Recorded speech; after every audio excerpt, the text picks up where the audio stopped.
सर्व वाघोळा आणि पोफळा ग्रामस्थांना नमस्कार. आज मी तुम्हाला एक आनंदाची बातमी सांगायला आलो आहे आणि ती म्हणजे गेल्या 2 महिन्यापूर्वी म्हणजे 15 जून 2026 रोजी आपण आपल्या वाघोळा आणि पोफळा गाव दोन्ही गावांना जे जलजीवन मिशनची जवळजवळ 2.5 कोटी रुपयाच्या योजना झाल्यात आणि त्या योजनेतील पाईप, विहीर, टाकी या अतिशय निकृष्ट प्रकारचा काम झालेलं आहे आणि ते व्यवस्थित व्हावं म्हणून आपण 2 महिन्यापूर्वी म्हणजे 15 जूनला जलसमाधी आंदोलनाचा इशारा शासनाला दिला होता आणि आपण जातेगावच्या सिंचन तलावावर आंदोलनासाठी बसलोही होतो आणि त्या आंदोलनाचं त्यावेळी शासकीय अधिकाऱ्यांनी आपल्याकडून पाईपलाईन टेस्टिंगसाठी काही वेळ मागून घेतला होता आणि आज त्या आंदोलनाची पहिली यशाची पायरी म्हणजे दुसरी म्हणता येईल. पहिली तर ते काम चौकशीसाठीचं त्या आंदोलनाच्या दिवशी झालं. दुसरी पायरी म्हणजे आपले जे पाईप होते, आपण जे म्हणत होतो की ते अगदी हाताने तुटताय, पाय जरी मारला तरी तुटताय, तर त्याची तपासणी केंद्र शासनाची जी लॅब आहे, प्रयोगशाळा आहे, की तिथं ते प्लॅस्टिकचे पाईपची तपासणी केली आणि त्या शिपेट नावाची जी लॅब आहे त्या शिपेटच्या केंद्र शासनाच्या प्रयोगशाळेत तपासणी केल्यानंतर आपल्या जलजीवन मिशन योजनेत वापरलेले पाईप हे निकृष्ट आढळले. त्याचा अहवाल आपल्याला प्राप्त झाला आहे. म्हणजे आपली दुसरी पायरी ही यशाची या आंदोलनाची आहे आणि यामध्ये आता ठेकेदाराला ती नवीन पाईपलाईन चांगल्या प्रकारची जी पुढील 25 वर्ष चालू शकेल अशी पाईपलाईन करावं लागणार आहे. म्हणून त्याबद्दल मी या आंदोलनात सहभागी झालेले सर्व गावकरी, त्यामध्ये महिला असतील, तरुण असतील, नागरिक, ज्येष्ठ नागरिक, सर्वजण गावकरी त्यात हिरारीने सहभागी झाले आणि आपल्या गावच्या एकजुटीचा हा विजय, तो कोण्या एकट्या दुकट्याचा विजय नाही. या आंदोलनावेळी आपल्या फुलंब्री विधानसभा मतदारसंघाच्या आमदार अनुराधाताई चव्हाण या प्रत्यक्ष आंदोलनस्थळी आल्या.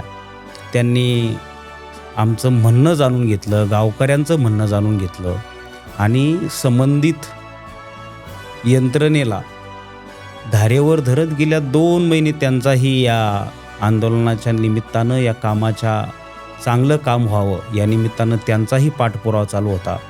त्याचबरोबर सर्व जे आमच्या तालुक्यातील पत्रकार मंडळी आहे, त्या सर्व पत्रकार महोदयांनी, पत्रकार मंडळींनी जी प्रसिद्धी माध्यमात मदत केली, त्या सर्व पत्रकार मंडळीचे आणि त्या वृत्तपत्राचे, त्याचबरोबर पोलीस यंत्रणेचे, ह्या सगळे याच्यामध्ये त्या ठिकाणी आम्हाला आमच्या संरक्षणासाठी त्या ठिकाणी उभे होते आणि या सर्वांचे या निमित्तानं मी गावच्या वतीनं आभार व्यक्त करतो. आणि आता पुढील काळामध्ये आपण मध्यंतरी शासनाला म्हणजे पाणी पुरवठा विभाग, जिल्हा परिषद, पंचायत समिती यांना एक पत्र दिलं होतं की आपण जर या चौकशीमध्ये त्यामध्ये दिरंगाई जर केली आणि लवकर जर ती चौकशी केली नाही तर 15 ऑगस्ट रोजी आपण त्या ठिकाणी आत्मदहनाचा इशारा दिला होता आणि काल ते रिपोर्ट आपल्याला प्राप्त झाले. आणखी ठेकेदाराला ती पाईपलाईन बदलण्यासंबंधीचं पाणी पुरवठ्याचे जे अधिकारी आहेत ते त्यांना पत्र देणार आहेत. परंतु यात आपल्या ज्या 20 मागण्या होत्या त्यातली कावळे वस्तीची जी कावळेवाडी आहे तिथं पाईपलाईन तुम्ही नेणार आहेत का, बर्डी वस्तीवर पाईपलाईन नेणार आहे का, वाघोळावाडीत वितरणाची आणि तिथं पाणी सुरू करणार आहे का, वाघोळ्याबरोबरच पोफळा गावची जी जलजीवन मिशनची योजना आहे त्यामध्ये पाण्याचा टाकीचा समावेश नाही, जी पाईपलाईन झाली ती उंचावर पाणी मारत नाही म्हणजे टाकीत पाणी पडणार नाही, ते एका खाजगी विहिरीत काढलं आहे, त्याची पण दुरुस्तीची मागणी आपण केलेली आहे. ती पण आणखी बाकी आहे. म्हणजे आणखी अनेक टप्पे या आंदोलनाचे बाकी आहेत. अशा 20 मागण्या आपण त्या आंदोलनादरम्यान केल्या होत्या. त्यातली आपली एक मागणी जी पाईपलाईन दुरुस्तीची म्हणजे पाईपलाईन नवीन टाकण्याची किंवा ती एक आपली झाली, परंतु 19 मागण्या आपल्या आणखी बाकी आहे. म्हणून 15 ऑगस्टचं जे आपण त्या ठिकाणी आत्मदहनाचा इशारा दिला आहे, तो जरा सगळेजण आपण एकत्र बसून तो परत ठरवूया.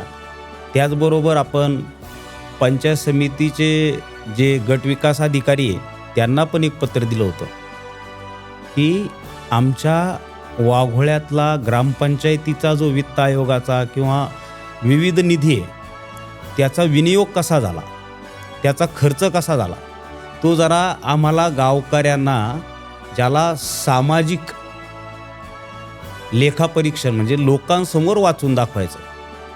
त्यामध्ये मागील 5 वर्षामध्ये जी पाईपलाईन दुरुस्तीचा खर्च जवळजवळ 20-22 लाख रुपये या काळामध्ये दाखवलेला आहे.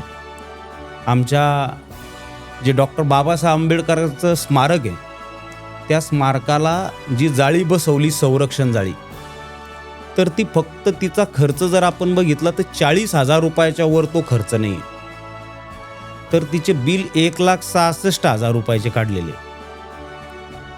आणि त्यातली गंमत अशी आहे की ते जे मटेरियल आणलेलं आहे तर ते मटेरियलचा शिवस्मारकाचं जेव्हा बांधकाम चालू होतं त्या शिवस्मारकाचं मटेरियलच त्या भारतरत्न डॉक्टर बाबासाहेब आंबेडकरांच्या स्मारकाला जे संरक्षण जाळी बसवली तर ते मटेरियल तिथून वापरलेलं आहे.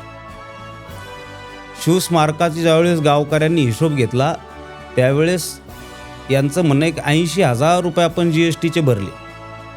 तर ती GSTची पावती ग्रामपंचायतने आम्हाला दाखवली पाहिजे की 80,000ची GST आम्ही या दिवशी भरली. तुमचं जे समाज मंदिराच्या पाठीमागं कचरा व्यवस्थापन, घनकचरा व्यवस्थापनासाठी जे हौद केलेत त्याचे लाखो रुपयाचे बिलं काढलेले आहेत. आमची जी आता वाडी म्हणून जी वाघोळा वाडी आहे तिथं जवळजवळ 5 लाख रुपयाचा पाण्याचा हौद बांधला, पण त्यात एक थेंब पाणी बसत नाही, म्हणजे सगळं गळून जातं.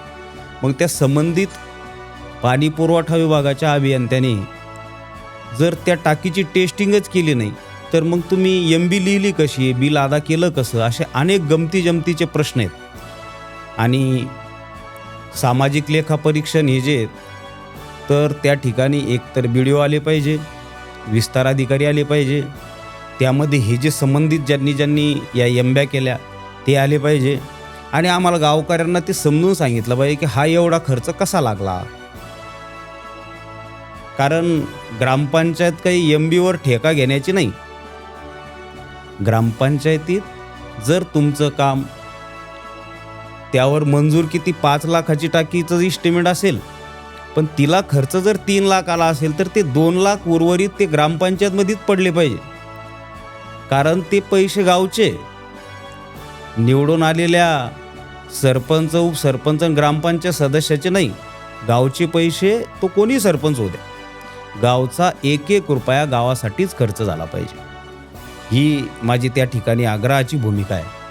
आणि ज्याप्रमाणे जलजीवन मिशन करता आपण लढतोय तसंच याच्यामध्ये ज्यांना या सगळ्या भ्रष्टाचाराच्या विरोधात उभं राहायचं आहे त्या सर्वांनी 15 ऑगस्टला ग्रामपंचायत समोर यावं. आपल्याला मग सकाळी ध्वजारोहण झाल्यानंतर आपण सर्वजण मिळून ठरवूया की आपल्याला या आंदोलनाला कशी दिशा द्यायची, गावकरी म्हणून कोण कोण सहभागी आहे. मी विनंती करतो सर्वांना या निमित्तानं की आपला एकजुटीचा विजय झाला आहे. दुसरा एकजुटीचा विजय जो आहे तो पण या निमित्तानं आपल्याला पुन्हा सुरू करायचा आहे. गावासाठीचे जे आंदोलन आहे ते आता थांबणार नाही, ते असेच चालू असणार आहे. आणि यात जे अधिकचे पैसे ज्या लोकांनी ग्रामपंचायतीच्या याच्यातून काढले एकतर ते ग्रामपंचायतीच्या खात्यात पुन्हा जमा केले पाहिजे शिल्लक पैसे, आणि ते जर जमा होत नसतील तर त्या संबंधितावर मग तो त्या क्षेत्रातला इंजिनियर असेल, विस्तार अधिकारी ज्यांनी आता हे सगळे तपासण्या केल्या, 5 वर्षाचा ऑडिट तर विस्तार अधिकाऱ्यांनी तपासला असेल, त्या काळातल्या गटविकास अधिकाऱ्यांनी त्या सगळ्याला खर्चाला मान्यता दिली असेल तर त्या सर्वांवर गुन्हे दाखल झाले पाहिजे. असं या निमित्तानं मी सांगतो आणि थांबतो. आपण सर्वजण 15 ऑगस्ट रोजी या आंदोलनात पुन्हा सहभागी होऊया अशी विनंती करतो आणि थांबतो.